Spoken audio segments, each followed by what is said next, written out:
అందరికీ హాయ్ అండి, welcome to LR collections. And ఈ వీడియోలో ఈ సారీ చూడండి. కస్టమర్ అయితే మనకి సారీ ఇచ్చారు వర్క్ కోసం.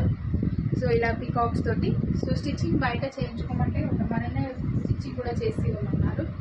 సో చూడండి, నెక్ వచ్చేసి ఇలాగా సింపుల్గా వస్తుంది. ఇది శారీలో వచ్చిన బ్లౌజే తీసుకొని ఇలాగా సింపుల్ వర్క్ అయితే చేశాను. అండ్ హ్యాండ్స్కి శారీలో వచ్చిన విధంగా ఇలా పికాక్ అయితే తీసుకొని వేసానండి. ఈ డిజైన్ వేరే, ఈ పికాక్ వేరే అనమాట. సో ఇది వేరే డిజైన్లో పికాక్ తీసుకొని ఇలా వర్క్ అయితే చేసిన. సో చాలా బాగుంటుంది వర్క్ అయితే. సింపుల్ అండి, ఎక్స్ట్రా బూటీస్ కూడా వస్తుంది అండ్ బడ్జెట్ ఫ్రెండ్లీలో వస్తుంది మనకి. యాక్చువల్గా ఈ డమ్మీకి వచ్చేసి ఈ సైజు బాగా లూజ్ అయింది. సో అండ్ లట్కన్స్ కూడా చూడండి, డోరీ హ్యాంగింగ్స్, క్లాత్ బయటికి ఇట్లాగా థ్రెడ్ అలా కనిపించకుండా ఇలా స్టిచ్చింగ్ చేశాను. సో ఇదండి. అండ్ డిజైన్ నచ్చితే ప్లీజ్ లైక్ చేయండి.